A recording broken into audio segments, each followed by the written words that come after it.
할렐루야. 오늘 예배 드리시는 여러분들에게 하나님의 크신 은혜가 있으시기를 바랍니다.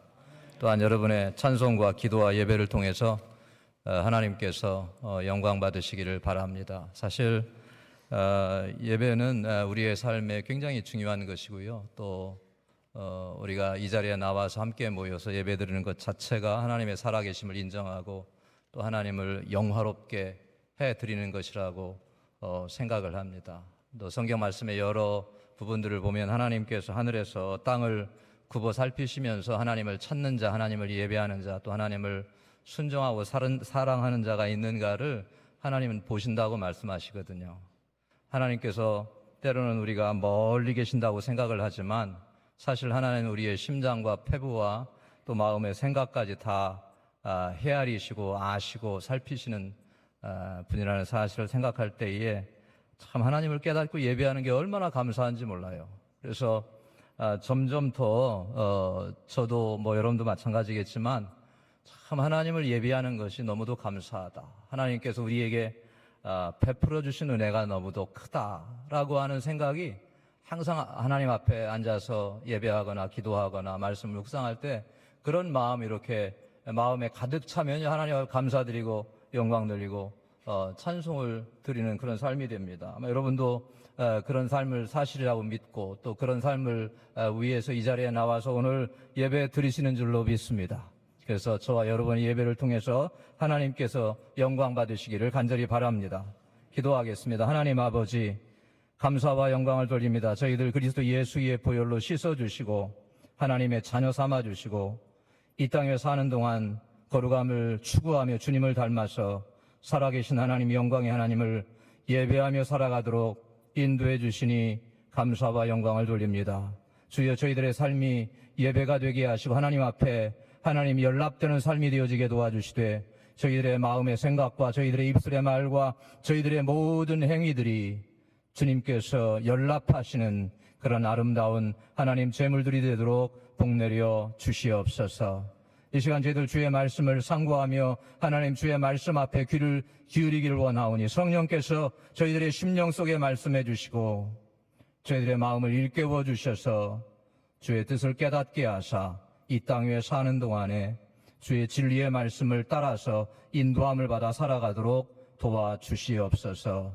감사와 영광을 돌려드리오며 예수님의 이름으로 기도하옵나이다. 아멘. 오늘 저와 여러분이 함께 봉독했던 이 말씀 신명기서 4장 1절로 8절의 말씀으로 하나님의 말씀과 신자의 삶이라는 제목으로 말씀을 나누기를 원합니다. 신명기라는 단어를 여러분들이 다 아실 것입니다. 한자어로는 새로운 명령이다, 그런 의미가 있습니다. 새로운 명령이라고 하는 그런 의미를 들으면 그러면 전에는 없었던 명령이 새롭게 주어졌단 말씀인가라고 생각하기가 쉽지만 그런 의미가 아닙니다. 하나님께서 모세를 보내셔서 이스라엘 백성들을 구원하신 다음에 여러 부분들을 통해서 또 여러 경우들을 통해서 하나님의 말씀을 전달하게 하셨습니다. 때로는 명령하기도 하시고 때로는 계명으로 주시기도 하시고 때로는 설교하기도 하시고 때로는 책망하게 하시고 여러 경로를 통해서 하나님의 백성들에게 하나님의 말씀이 들려지게 하시고 가르쳐지게 하시고 또 깨달아지도록 인도해 오셨습니다. 그런데 여러분들이 잘 아시다시피 이 모세가 신명기를 기록해서 하나님의 백성들에게 낭독할 때에는 이스라엘 백성들이 광야에서 약 38년간의 삶을 보내고 지금 가나안 땅을 목전에 두고 서 있는 그러한 상황에 주신 그런 말씀입니다. 여러분도 아시다시피 애굽에서 해방되어서 나왔던 이스라엘의 제1세대의 모든 사람들이 다 광야에서 불순종하다가 다 삶을 마감하지 않았습니까? 그래서 광야 이후에 광야에서 태어난 새로운 제2세대, 젊은 세대, 후세대들에게 하나님의 말씀을 다시 강조하고 가르쳐야 할 필요성이 생기게 된 거예요. 사람 또 세대가 바뀌면 또 시대가 지나면 사람들이 하나님의 말씀이 희미해지고 퇴색해지기도 하고 또 때때로는 잃어버리기도 하거든요. 부모님들이 열심히 믿음으로 주님을 섬기지만 자녀들이 믿음에서 조금은 부모님을 따라서 그렇게 미치지 못하는 경우들도 있을 수 있거든요. 모세와 이스라엘 백성들도 그런 상황에 처해 있었기 때문에 다시 일어난 젊은 세대들에게 하나님께서 주신 말씀과 계명을 가르치고 선언해서 깨닫게 해야 할 필요성이 절박하게 절실하게 느껴진 것입니다.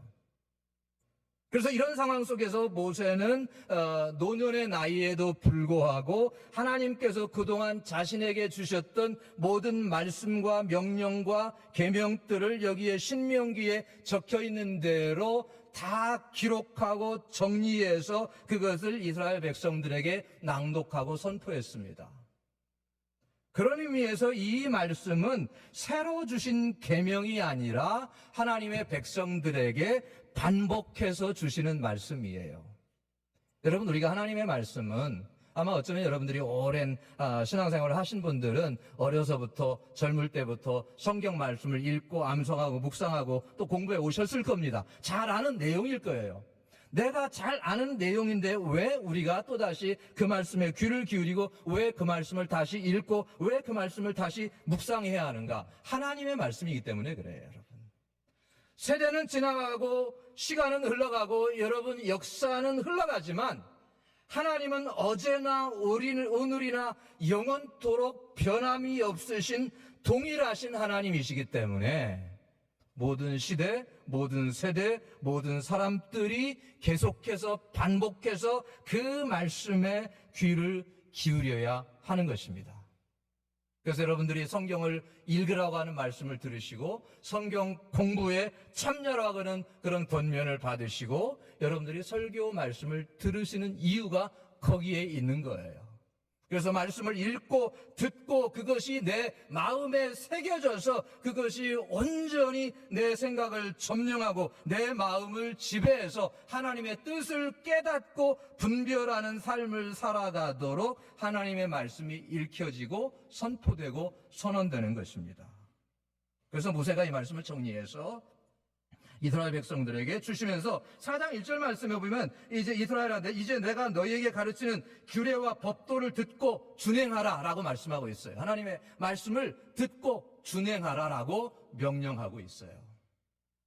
여러분, 오늘 여기에 모세가 하나님의 백성들에게 하나님의 말씀을 준행해야 한다라고 했을 때에 어떤 말씀을 준행해야 하느냐?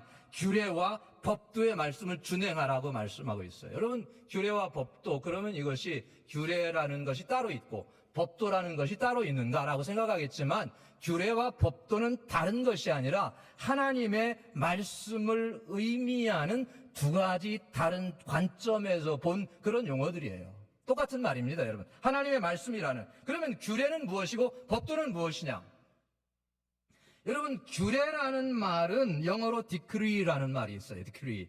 이것은 여러분 나라에서 법을 제정해서 선포하는 것을 말합니다. 나라에서 법을 만들어서 온 나라의 백성들이 지키며 살아가도록 선언하는 법을 여러분 decree, 규례, 법령이라고 합니다. 성경적 신학적인 용어로는 작정이라고 합니다. 그러면 이 규례라고 하는 말씀은 하나님께서 하나님의 백성들을 위해서 정하셔서 모든 하나님의 백성들에게 선포하고 선언하신 말씀을 의미합니다. 그 말씀이 사람에게서 나온 것이 아니고 그 말씀이 일부 나라의 지도자들이 만들어서 제시한 것이 아니라 살아계신 하나님, 영원하신 하나님, 전능하신 하나님께서 그분을 믿고 섬기고 따르는 모든 사람들이 지켜야 할 그러한 규례로서 법령으로서 그 말씀을 선포하고 선언해 주시는 것입니다. 여러분, 하나님이 말씀하시고 하나님이 선언하시면 우리는 어떻게 해요? 그 말씀을 우리는 듣고 지켜야 합니다. 여러분, 하나님이 말씀하시는데 여러분, 내가 그 말씀을 들을 수도 있고 듣지 않을 수도 있다고 하는 선택의 여지가 있다고 생각하세요? 그렇지 않습니다, 여러분. 사람의 말은 우리가 듣는 신용을 하고 그럴 수 있지만 하나님의 말씀은 이 땅에 사는 모든 사람들은 하나님의 말씀에 귀를 기울여야 합니다. 왜? 하나님께서 우리를 하나님의 말씀을 듣는 존재로 만들어 주셨거든요. 특히 예수님의 보혈로 씻음 받고 하나님의 자녀가 된 사람들은 주님의 말씀에 귀를 기울이지 않을 수가 없어요. 왜? 예수님 그분 자신이 하나님의 말씀이시잖아요. 예수님 자신이 그분 자신이 하나님의 말씀이 되셔서 하나님의 말씀을 하시는데, 여러분이 가진 신앙은 예수님을 믿는 신앙이고 예수님을 믿는다고 하는 믿음을 가지고 있다고 하면서 우리가 주님의 말씀에 귀를 기울이지 않는 것은 우리의 믿음이 잘못된 거죠. 우리가 정말로 진정으로 예수님께서 나의 구주가 되시고 예수님께서 나의 생명이 되신다고 하는 확신이 있다면 자연스럽게 우리가 자발적으로 하나님의 말씀을 찾게 되어 있고 그 말씀을 사모하게 돼 있어요, 여러분. 여러분, 사람이 살아갈 때에 끼니 아침, 점심, 저녁 하루 세 끼를 먹지 않습니까? 그러면 끼니가 되면 사람들이 여러분 식탁 앞에 자연스럽게 모여들어요. 여러분, 누가 부르지 않아도 오늘 점심은 뭘 먹을까? 저녁은 뭘 먹을까? 아침은 어떤 메뉴인가? 자연스럽게 모여들게 돼 있어요. 왜? 우리는 음식이 필요한 존재로 만들어졌기 때문에 그런 거예요. 우리가 하나님의 음성에 귀를 기울이고 하나님의 명령에 귀를 기울여야 하는 이유는 하나님께서 우리에게 말씀하시는 하나님이시고 우리는 그분의 음성을 듣는 존재로 말씀해 주셨기 때문에 우리가 하나님 앞에 나와서 말씀을 듣고 하나님의 말씀을 펴서 읽고 묵상하고 암송하는 이유가 거기에 있는 것입니다. 여러분, 우리가 신앙생활 할 때 신앙생활이 성숙해지고 성장해 가고 온전해 간다고 하잖아요. 그러면 여러분, 우리의 믿음이 온전해져 가고 믿음이 좋다는 건 무슨 말씀이에요, 여러분? 믿음이라는 글자 자체가 좋은 겁니까? 믿음이 좋다는 말, 믿음이 성숙했다, 성장한다는 말은 무엇이냐 하면 하나님께서 우리에게 주신 말씀들의 의미들을 깨달아 간다는 겁니다. 더 많이 깨달아 갈수록 우리의 믿음의 삶이 더 온전해져 가게 되어 있어요. 여러분, 세상의 지식은 그냥 세상의 지식을 아는 것으로 그치는 거예요. 그러나 하나님의 말씀을 아는 것은 그 말씀이 우리에게 들어올 때에 그 말씀이 우리로 회개하게 하고 그 말씀이 우리로 죄악에서 돌이키게 하고 그 말씀이 우리로 하나님을 닮아서 거룩한 존재가 되도록 만들어가고 그 말씀이 하나님의 영광을 구하는 삶으로 저와 여러분을 이끌어가고 인도해 가시는 것입니다. 그렇기 때문에 여러분들이 정말로 믿음 안에서 신앙 안에서 성숙해가고 성장해가고 온전해가기 위해서는 하나님의 말씀을 사모하고 그 하나님의 규례와 계명의 귀를 기울이셔서 그 말씀이 여러분의 삶이 온전히 소화되는 삶이 되시기를 간절히 바랍니다. 여러분, 우리의 소망이 어디 있습니까? 여러분, 우리가 이 땅에 살다가 주님을 잘 믿고 주님 뜻대로 살다가 주님을 영화롭게 해드리면서 주님을 기쁘시게 해드리면서 우리가 주님께서 부르시는 날 떠나는 것이 우리의 삶의 목적이 아니겠습니까? 그렇다고 한다면 여러분들이 말씀을 가까이 하셔서 여러분들이 이 말씀이 여러분의 것이 되도록 여러분이 그렇게 하셔야 돼요. 성경은 여러분, 이게 우리 밖에 있는 책이잖아요. 우리 안에 있는 게 아니잖아요. 그죠? 성경이 쓰여진 우리 밖에 있는 책이기 때문에 여러분이 이렇게 성경책을 덮어놓고 성경을 읽지 않으면 성경은 절대로 여러분 안에 저절로 들어오지 않아요. 여러분, 이 말씀이 여러분이 이 말씀을 펴서 읽어야 그 뜻의 의미가 우리 마음에 자극을 주고 그 마음의 의미가 그 마음속에 쌓여서 말씀이 쌓여지면 그 말씀이 서로 연결되어져서 그것이 우리에게 하나님의 뜻과 하나님의 거룩하심을 깨닫도록 만들어서 이끌어져 가요. 그래서 말씀이 우리를 이끌어갑니다, 여러분. 예수님께서 유대인들에게 하신 말씀이 진리를 알지니 진리가 너희를 자유케 하리라고 하는 말씀은 하나님께서 주신 말씀이 우리 안에 충만하게 차고 넘치면 우리가 진리에 이끌어져 가서 우리를 결박하고 우리를 구속하고 우리를 묶고 있는 모든 죄악과 허물과 어두움들과 마귀의 괴계들이나 시험들이나 세상의 유혹과 시험들을 다 떨쳐버리고 하나님을 위해서 살아가는 존재로 만들어 주신다는 거예요. 그게 말씀의 능력과 말씀의 권능인 것입니다. 이 말씀은 창조의 말씀이고 이 말씀은 죽은 자를 무덤에서 살리시는 전능하신 하나님의 말씀이시기 때문에 여러분들이 이 말씀을 즐거워하시고 기뻐하시고 이 말씀을 묵상하시고 암송하는 여러분 되시기를 간절히 바랍니다. 시편 1장 2절 말씀에 보면 1절은 복 있는 사람은 2절 말씀에 오직 여호와의 율법을 즐거워하여 그랬어요. 그의 율법을 주야로 묵상하는 자로다 그랬습니다. 여러분, 주야로 묵상해요. 복 있는 사람은 주야로 묵상. 여러분들은 주야로 어떤 일을 하십니까? 밤새워서 요즘에는 이렇게 봐야 할 것들이 많이 있지 않습니까? 여러분, 다른 곳에 시간을 허비하지 마시고요. 참 요즘에는 이렇게 제가 개인적으로 하나님의 말씀을 묵상하면서 또 이렇게 성경을 이제 해설서를 쓰고 있어요. 요한복음 해설서는 다 맞춰서 이제 곧 이제 출판돼서 나올 거고요. 이렇게 하나님의 말씀을 이렇게 묵상하면서 쓰다 보니까 그 말씀이 단순히 여러분 문자가 아닙니다. 살아있는 생명력 있는 말씀이고 그 말씀의 의미가 깨달아지면 그 말씀이 내 안에 들어와서 내 심령 속에 얼마나 감동과 기쁨과 감격을 주는지 몰라요. 여러분, 주의 말씀이 어떤 맛이라고 그랬어요?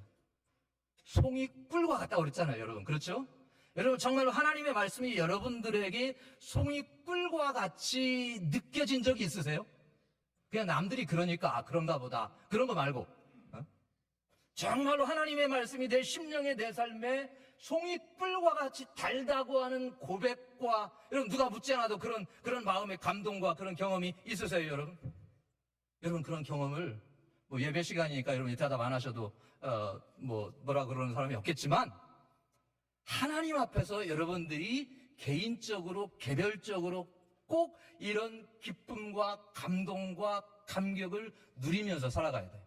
왜 그렇습니까? 하나님은 말씀을 통해서 우리에게 말씀하시거든요. 여러분, 어떤 사람들은 하나님의 말씀을 들으려고 애를 써요. 여러분, 이미 이렇게 성경 66권의 긴 두꺼운 말씀을 이미 주셨는데 이미 하신 말씀을 알지 못하고 어떻게 우리가 새로운 말씀을 들을 수 있겠어요? 그래서 여러분들이 하나님의 말씀을 읽으시고 이 말씀을 여러분의 것으로 삼으시는 여러분 되시기를 바랍니다. 그래서 F.F. 브루스라고 하는 영국의 유명한 신약학자가 지금은 작고하셨지만 그분이 하신 말씀이 이런 말씀이 있어요. 성경이 말씀하실 때 하나님이 말씀하신다 그랬어요. 성경이 말씀하실 때 하나님이 말씀하신다. 여러분, 이 말씀은 그냥 죽은 문자가 아니고요. 세상의 다른 책들과 똑같은 책이 아니라 하나님께서 이 글을 통해서 말씀을 통해서 우리에게 지금 말씀하고 계신 거예요. 여러분, 우리가 말씀 앞에 대할 때 하나님 앞에 존전해 있는 거예요. 너무 귀해서 하나님의 말씀이기 때문에 여러분이 덮어서 그냥 저 높은 선반에 올려놓으시면 안 된다는 말씀입니다. 꼭 읽으시고 여러분의 것으로 삼으세요, 여러분. 이 성경을. 거기 아까 시편 1장 1편 2편 말씀에 묵상한다라고 주야로 묵상한다라고 했을 때에 주야로 묵상하는 것이 여러분 그냥 눈 감고 쭉 이렇게 있는 게 아니라 그 묵상한다는 말씀은 본래 읊조리는 거예요, 여러분. 읊조리는 말씀이에요. 그래서 성경 말씀을 읽고 그러면 기억이 되잖아요, 그죠? 마음에 기억이 되고 암송도 되면 그 말씀을 읊조리는 거예요. 읊조려서 복 있는 사람은 악인의 꾀를 쫓지 아니하고 그런 말씀을 이렇게 나지막한 목소리로 읊조리면서 그 말씀을 되새기는 것이 묵상하는 거예요, 여러분. 그래서 여러분 말씀의 지식이 여러분의 마음에 있으면 여러분이 걸어갈 때도 그 말씀을 묵상할 수 있고요. 여러분이 운전하면서도 다른 곳을 보면 안 되겠지만 또 주의력을 분산되면 안 되겠지만 그때도 묵상할 수 있고요. 여러분이 한가한 시간에 앉아서도 쉬면서도 그 말씀을 묵상할 수 있어요, 여러분. 그러면 여러분의 말씀이 허비되지 않고 여러분이 그렇게 하시다 보면 어느 정도 지나면 성경 박사가 될 수 있어요. 성경 박사가. 어떤 분이 그런 말씀 1년 동안 하루에 어느 한 가지를 정해서 15분씩만 투자를 하면 그 분야의 전문가가 된다고 그러는데 저는 100% 동의합니다, 여러분. 하루에 여러분이 정해진 일정한 시간을 정해놓고 일정 기간을 그 일에 투자를 하면 여러분이 그 일의 전문가가 돼 있어요. 지금은 막막할 것 같고 아니 어디서부터 어떤 책을 읽어야 되나 성경 66권을 언제 다 읽나 그렇게 생각하지 마시고 일단 여러분들이 시작하셔서 꾸준하게 하시다 보면 자연스럽게 내가 성경의 내용 속에 빨려 들어가서 어느 순간 정신 차리고 보니까 여러분들이 성경을 잘 아는 성숙한 하나님이 기뻐하시는 신령한 사람이 되어 있는 거예요. 물론 여러분이 지금 또 신령하시지만 더 신령한 여러분 되시기를 간절히 바랍니다. 하나님의 말씀이 우리에게 주시는 명령이다. 왜 그렇습니까? 이 말씀에는 우리가 지켜야 할 이유가 몇 가지 약속이 오늘 읽은 본문 속에 들어있는데요. 첫 번째 4장 1절 하반절에 보시면 그리하면 너희가 살 것이요 너희 조상의 하나님 여호와께서 너희에게 주신 땅에 들어가서 그것을 얻게 되리라. 거기에 약속이 있습니다, 여러분. 약속이 따라와요. 하나님의 말씀에는. 약속이 뭡니까? 살 것이라고 하셨고 땅에 들어간다고 하셨고 그 다음에 그것을 얻게 될 것이라고 하셨어요. 여러분, 실제로 이스라엘 백성들은 하나님의 말씀을 듣지 않고 불순종할 때 실제로 죽었어요. 신명기 이전에 민수기의 삶을 보면 이스라엘 백성들이 하나님의 말씀을 불순종하고 그 말씀을 믿지 않고 여러분 반항하다가 여러분 1세대가 광야에서 다 죽지 않았습니까? 여호수아하고 갈렙만 빼고 하나님의 말씀을 믿지 않았기 때문에 그런 거예요. 오늘 하나님께서 오늘 우리에게 하나님의 말씀을 듣고 준행하면 살 것이라고 하는 말씀은 물론 우리가 육신적으로 사는 것도 사는 거지만 더 중요한 게 있습니다. 여러분, 하나님께서 그리스도 예수를 보내셔서 우리를 구원해 주시고 우리를 하나님의 자녀로 삼아 주셨을 때에 우리에게 새로운 생명을 주셨어요. 그게 중생이죠. 그죠? 중생. 죄사함 받고 씻음 받고 하나님의 자녀로 거듭난 중생을 주셨어요. 여러분들 여기 앉아 계신 분들 정말로 내가 거듭난 하나님의 자녀라고 하는 확신을 가지고 사셔야 돼요. 저는 천국에서 나중에 주님께서 다시 강림하실 때 제일 억울한 사람이 어떤 사람이라고 생각을 하느냐 하면 나는 신자라고 생각을 했는데 주님께서 보실 때는 신자가 아닌 사람이 제일 불행한 사람이에요. 나는 구원받았다고 생각을 했는데 주님 앞에 가보니까 내가 구원받은 사람이 아니었다는 것을 그때서야 깨닫는 사람이 제일 불행한 거예요, 여러분. 차라리 세상 사람들, 여러분 복음을 거부하는 사람들, 하나님의 말씀을 모르는 사람들은 자신이 의지적으로 거부하고 나는 교회 안 나가 그렇게 해서 결정하고 안 나오는 거니까. 그러나 내가 정말로 하나님의 신자라고 여기는데 하나님께서 나를 신자로 여기시지 않고 하나님의 자녀로 여기시지 않는 것보다 더 불행한 일은 없는 거예요. 꼭 중생의 확신을 가지셔야 합니다, 여러분들이. 그러면 중생만 주시느냐? 예수님께서 여러분 포도나무와 가지 비유해서 가지들이 뭡니까? 줄기에 붙어 있어야, 포도나무에 붙어 있어야 열매를 맺는다고 하셨잖아요. 풍성한 삶을 살아갈 수 있어요. 이 땅에 살면서 하나님의 자녀로, 하나님의 백성으로 풍성한 삶이 어디에 있느냐? 말씀을 지키고 그 안에 거할 때에 풍성한 삶이 있는 거예요. 또 풍성한 삶을 살아가느냐? 또 예수님의 보혈로 씻음받고 하나님의 자녀가 된 사람들은 거룩한 삶을 살아갑니다. 그게 성화죠. 그죠? 우리가 예수님을 믿고 이 땅에 사는 삶은 예수님을 본받아서 우리가 거룩함을 이루면서 살아가는 거예요, 여러분. 우리의 심령에, 우리의 마음에, 우리의 삶에 주님의 거룩함이, 하나님의 거룩함이 이루어지기 위해서 살아가는 그런 삶이죠. 거룩한 삶, 신령한 삶. 그게 성화죠, 성화. 예수님을 닮아가는 삶. 성화가 많이 이루어진 사람은 성숙한 신자.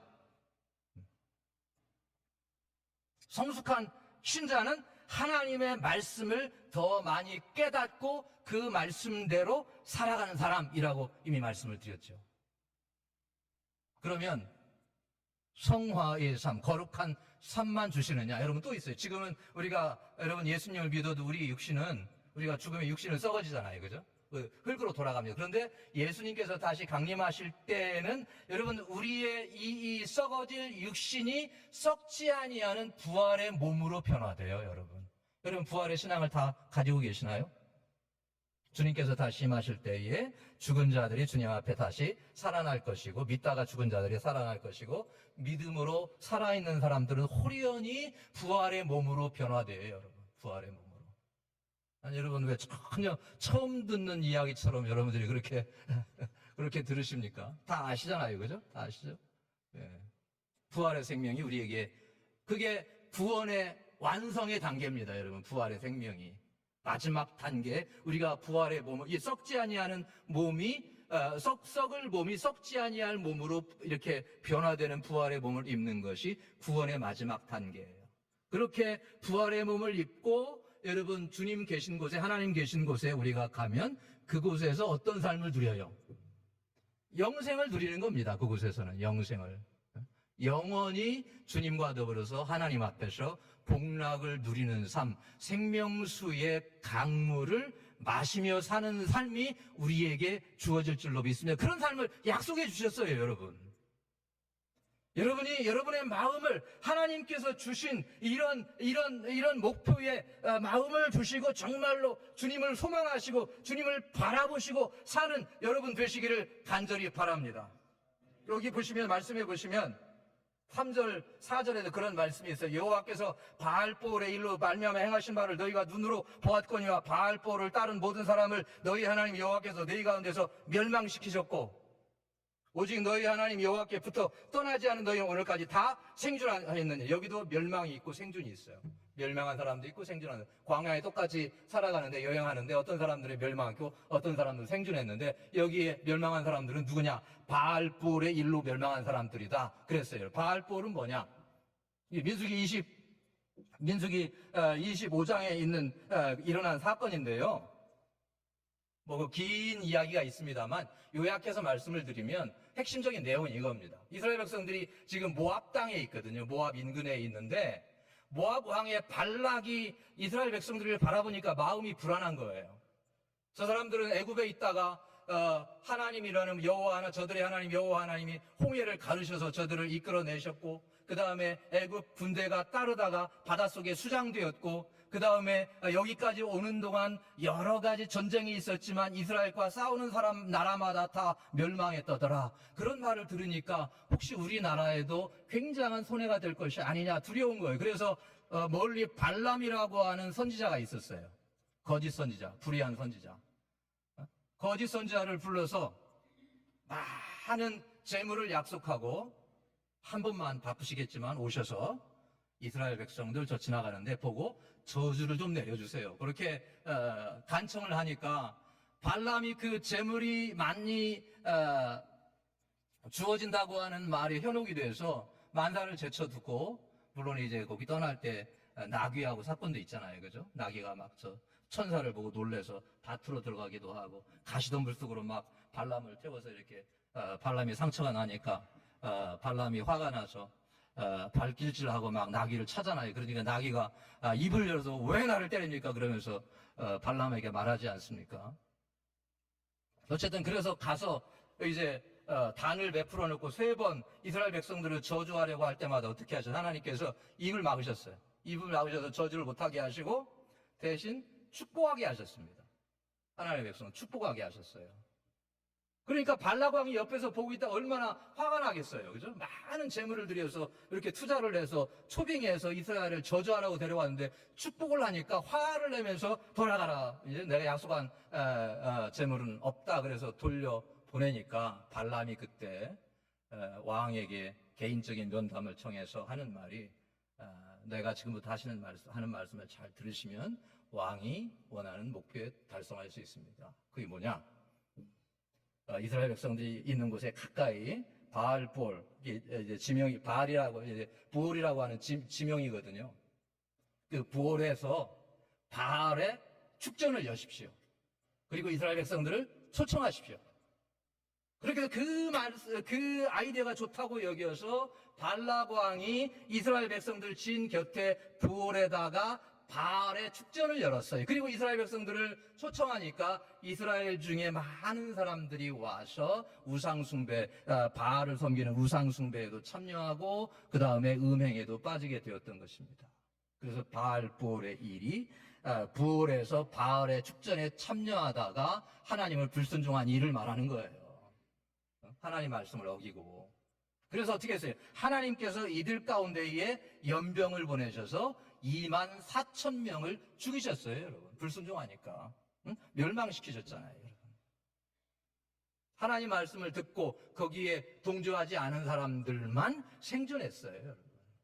여러분이 잘 아시는 요한복음 3장 16절에 그런 말씀이 있잖아요. 하나님이 세상을 이처럼 사랑하사 독생자를 주셨으니 이는 그를 믿는 자마다 멸망하지 않고 영생을 얻게 하려 하심이니라. 독생자를 믿으면 어떻게 돼요? 그를 믿는 자마다 멸망하지 않고 영생을 얻어요. 여기도 멸망과 영생이 있잖아요, 여러분. 우리는 예수님을 안 믿으면 자연스럽게 멸망하는 존재로 그렇게 만들어졌어요. 아담의 타락 이후. 우리는 그냥 예수님을 안 믿으면 자연스럽게 멸망합니다. 누구라도, 이 땅에 누구라도. 그러나 그리스도 예수를, 여기 독생자는 예수님을 의미하잖아요. 예수님을 믿으면 예수님을 믿는 믿음을 통해서 우리가 멸망하지 않고 아까 언급해드렸던 영생에 참여하는 존재가 되는 것입니다.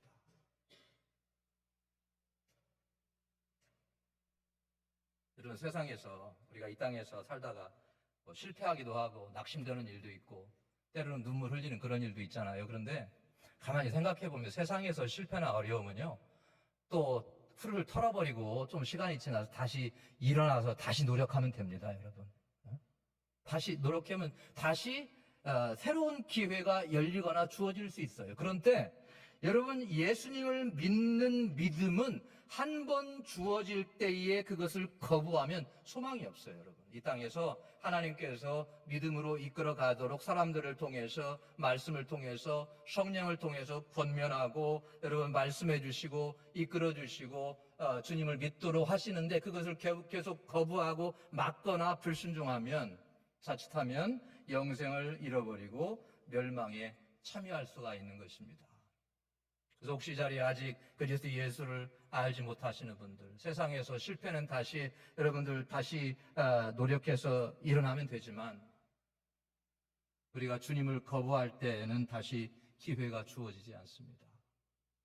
꼭 여러분들이 그리스도 예수를 믿으시고 주님 앞에서 하나님의 자녀로 거듭난 삶을 살아가시기를 간절히 바랍니다.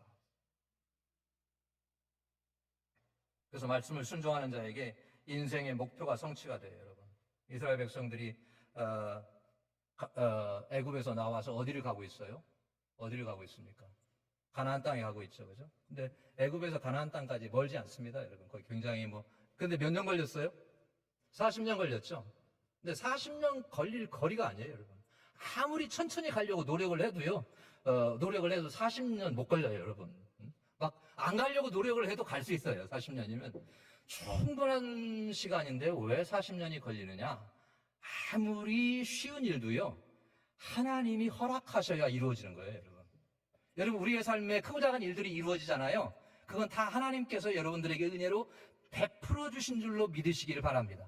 절대로 이것이 내 능력과 내 힘으로 내가 노력해서 이룬 것이다, 그런 생각하시면 안 돼요. 하나님이 주시는 것만 우리는 누릴 수가 있어요, 여러분.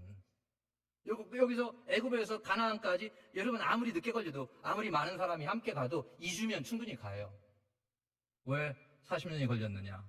불순종하다가, 말씀을 듣지 않다가, 내 뜻대로 하다가, 내 마음대로 하다가, 세상 따라가다가, 반항하다가, 그러다가 시간 보내고 허송세월을 한 거예요. 여러분 삶의 목표들이 있습니다. 여러분 개인적으로, 가정적으로, 자녀들로, 여러분이 하시는 사업, 여러분이 하시는 직장, 여러분 다 삶의 계획들이 다 있는데 여러분이 그 일을 위해서 노력을 하시고 애쓰시겠죠. 그러나 노력하고 애쓰는 것도 중요하지만 정말로 여러분들이 하나님 앞에서 하나님의 말씀을 존중히 여기고 그 말씀을 순종하고 그 말씀을 따라가는 일을 먼저 이루는 여러분 되시기를 간절히 바랍니다. 그래야 하나님이 이루어 주셔요. 형통하게 이루어지는 것입니다. 이미 하나님께서 그것을 여호수아에게 말씀해 주셨는데, 여호수아서 1장 7절 8절에 보면 이런 말씀이 있어요. 오직 강하고 극히 담대하여 나의 종 모세가 내게 명령한 그 율법을 다 지켜 행하고 우로나 좌로나 치우치지 말라.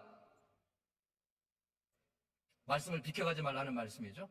그리하면 어디로 가든지 형통하리니 말씀을 다 지켜 행하고 말씀이 가르치는 대로 따라가면, 좌로나 우로나 치우치지 않고 따라가면 여러분 어디로 가든지 형통할 것이다. 주님의 말씀이에요. 이 율법책을 내 입에서 떠나지 말게 하며 주야로 그것을 묵상하여 그 안에 기록된 대로 다 지켜 행하라. 그래야면 내 길이 평탄하게 될 것이요 내가 형통하리라. 여러분 생각할 때 하나님 말씀이니까 그렇게 멋진 말씀을 주신 거죠. 생각할 수 있겠지만 이게 현실적인 말씀이에요, 여러분. 지금 여호수아는 여호수아 1장에 보면 여러분 모세의 그 위대한 지도자의 뒤를 이어서 여러분 위대한 지도자, 조금 위대하지 않아도 내 앞서간 지도자만큼 인정받는 게요 굉장히 어렵습니다, 여러분. 굉장히 어려워요. 전임자만큼 따라가는 것이 그게 여러분 그렇게 쉽지가 않아요, 여러분. 근데 모세는 여러분, 모세 같은 지도자가 세상에 어디 있습니까, 여러분? 하나님께서 친히 말씀하시고 하나님과 친히 대면해서 말씀한 아주 위대한 지도자. 우리는 여러분 지금 강단에서 교회에서 모세라고 하지만 상당히 존경받을 만한 인물이고요. 아마 살아있다면 가까이 가기도 힘든 그런 사람일 거예요, 여러분. 근데 그런 사람의 뒤를 이어서 지도자가 됐으니까 얼마나 어렵겠어요, 여러분. 그죠? 여호수아가 마음의 부담, 이스라엘 백성들 어떻게 이끌고 가야 하나, 여기 요단강을 건너가야 하는데 어떻게 하고, 가나안 땅에는 그 수많은 성들이 막 그 견고한 성들이 진을 치고 그걸 어떻게 점령하나, 걱정 근심이 왜 없었겠습니까, 여러분. 그죠? 해결해야 할 문제들, 물리쳐야 할 적들, 자기들을 보니까 사실 가진 게 없잖아요, 사실. 근데 하나님께서 여호수아에게 말씀하실 때에 내가 모세를 통해서 내게 명령한 그 율법을 다 지켜 행하라. 그러면 어디를 가든지 네가 형통할 것이다. 평탄할 것이다. 여러분, 우리의 삶이 어려워요. 여러분, 힘듭니다. 그죠? 여러분에게 있는 일, 여러분의 사업하시는 일, 직장생활, 가정생활 다 쉬운 일이 없어요, 여러분. 그런데 한 가지 여러분 우리가 확신할 수 있는 것, 제가 여러분들에게 보장하는 것은 하나님의 말씀을 붙들고 그분을 전심전력을 다하여 의지할 때 하나님께서 여러분을 이끌어 주신다는 것, 그것은 하나님의 약속이고 하나님의 언약인 줄로 믿으시기를 바랍니다. 하나님은요, 사람은 가끔 막 자기가 한 말도 안 했다고 이렇게 잡아떼는 경우도 있잖아요. 그죠? 불리하면. 사람이니까 그래요. 뭐 이해해야죠. 어떻게 하겠습니까? 그러나 하나님은 한 번 말씀하시잖아요. 하나님 한 번 말씀하시면 절대로 그 말씀 분하시지 않습니다. 아무리 그런 환경이 안 돼도 그 말씀을 이루세요, 여러분. 그게 하나님의 말씀이에요. 그래서 여러분이 다른 확신은 못 가져도 하나님은 약속하신 것을 꼭 이루신다는 그 확신과 믿음을 가지고 여러분들이 주님을 붙잡으시고 주님을 따르시고 주님을 섬기시기를 간절히 바랍니다. 여러분, 우리가 믿음으로 살아갈 때 좀 이런 믿음을 가지고 주님께 영광을 돌려서 우리의 삶에도 주님의 영광이 나타나야 하지 않겠습니까? 그게 하나님의 자녀들에게 주신 약속이에요, 여러분. 믿음의 힘이에요, 여러분. 믿음의 힘입니다. 그래서 여러분의 삶도 믿음 따로, 내 삶 따로가 아니라 믿음으로 여러분의 삶에 여러분 돌파구를 마련해서 어려움도 깨뜨리고요, 시험도 깨뜨리고, 여러분 장애물도 극복하고, 여러분 문제도 해결하고, 그 해결책이 어디에서 나오느냐? 하나님의 말씀이었어요. 하나님께서 못하실 일이 여러분 어디에 있겠습니까? 그게 기본적인 믿음 아닙니까, 여러분? 세 번째로 하나님의 말씀에는 경고도 따라와요. 우리가 살펴본 일대로 여기 경고도 따라오고, 또 3장 16절에 있었던 말씀, 그런 경고의 말씀들도 귀를 기울이고, 말씀을 무시하면 하나님께서도 기뻐하시지 않습니다. 그래서 이 구약 말씀들을 보면요, 하나님께서 여러 가지 이스라엘 백성들이 지켜야 할 계명들을 주셨는데, 계명들을 주시면서 꼭 반복해서 하시는 말씀이 있는데, 그 말씀대로 준행하지 않는 사람은 이스라엘 백성들 가운데서 끊쳐지리라, 그런 말씀을 많이 하셨어요, 여러분. 안식일을 지키지 않는 사람들 끊쳐질 것이라고 하셨고요. 그 다음에 하나님께서 정하신 제사를 멸시하는 사람들도 끊쳐질 것이라고 말씀하셨고요. 하나님께서 정하신 절기들이 있어요. 절기들을 무시하고 멸시하는 사람들도 이스라엘 백성들 속에서 끊쳐질 것이라고 하시는 말씀이, 여러분 성경을 읽다 보면 그런 거 무시하시면 안 됩니다, 여러분. 그 정신을 차리고 그거 읽으셔야 돼요, 여러분. 하나님의 말씀이기 때문에 그 말씀대로 되는 거예요. 그래서 여러분들이 주님 안에서 주님을 따라가시면서 주님의 말씀을 이룰 때에 여러분 기쁨이 있고 소망이 있고 감사가 있고 찬송이 있고 여러분 하나님께서 받으시는 예배가 있는 줄로 믿으시기를 바랍니다. 이게 얼마나 감사한 일인지 몰라요, 여러분. 하나님을 믿는 것, 주님을 믿는 것, 예수님께서 나의 구주가 되신다고 하는 것을 깨닫고 살아가는 것이 얼마나 감사한 일인지 몰라요. 그래서 그 기쁨과 감사를 어떻게 말로 다 표현할 수가 없어요, 여러분. 그래서 뭐 다른 것을 구하거나 다른 것을 찾거나 그런 것보다 하나님께서 나에게 베풀어 주셨던 그 은혜, 구원의 은혜, 말씀의 은혜, 그 하나님께서 동행하시며 함께 하시는 기쁨의 은혜가 얼마나 감사한 일인지 감당할 수 없는 은혜, 막 이렇게 막 물밀듯이 밀려오면 있잖아요. 저 하나님 앞에 그냥 엎드릴 수밖에 없어요. 그냥 감사하고 찬양할 수밖에 없어요, 여러분.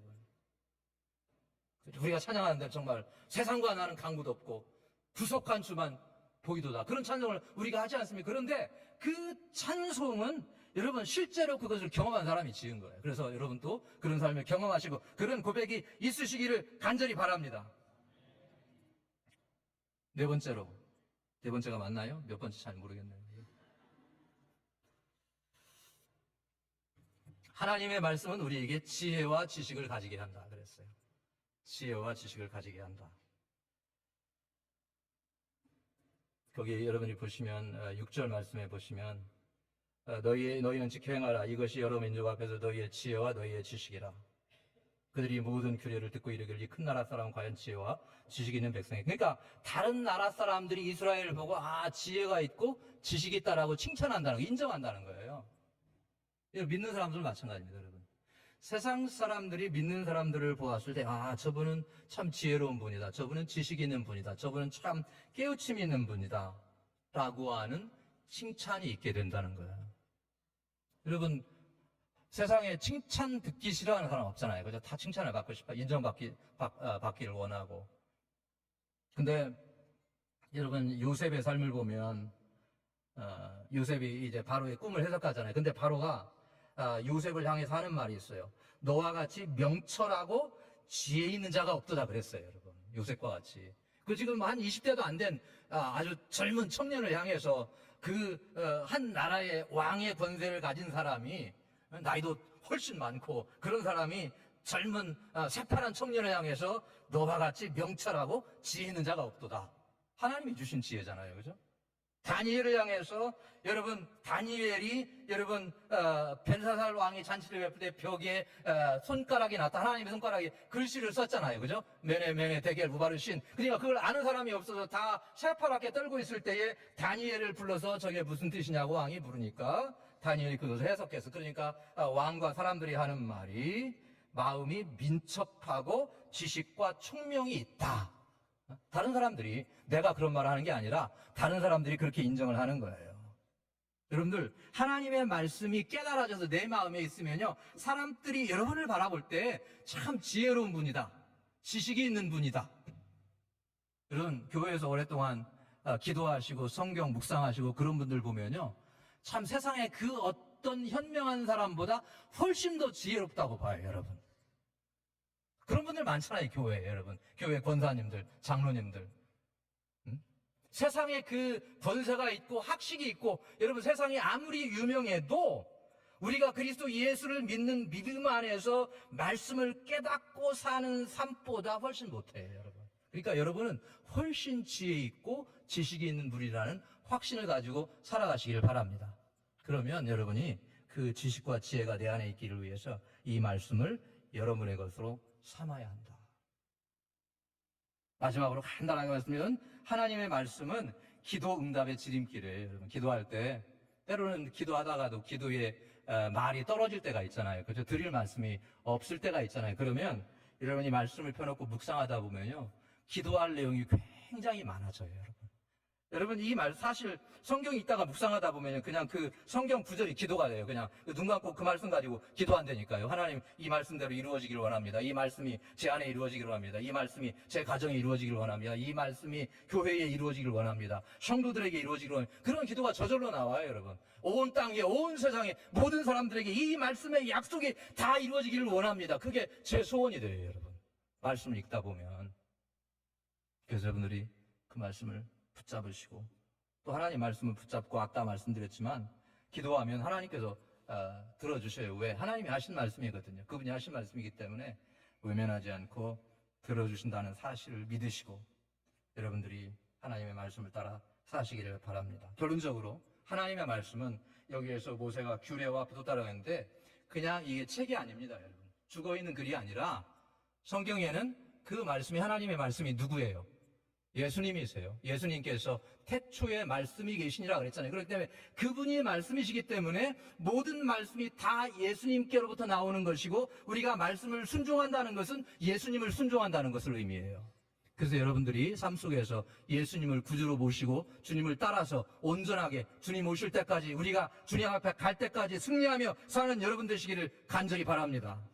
할렐루야. 하나님 아버지, 감사와 영광을 돌립니다. 저희들 그리스도 예수의 은혜로 구원해 주시고 하나님의 자녀 삼아 주시니 감사와 영광을 돌립니다. 이 땅에 사는 동안에 주의 말씀을 붙잡고 주님을 영화롭게 해드리며 저희들의 삶에 풍성한 삶이 이루어지며 주님의 은혜의 영광을 경험하며 살아가기를 원하나이다. 그리하여 그리스도 예수의 이름이 세상의 수많은 사람들에게 증거되어지게 도와주시며 하나님의 나라가 확장되어지도록 축복해 주옵소서. 종합교회와 모든 성도님들 한 분 한 분 복 내려 주셔서 이 땅에 사는 동안 주님을 영화롭게 해드리는 삶으로 축복해 주옵소서. 예수님의 이름으로 기도하옵나이다. 아멘.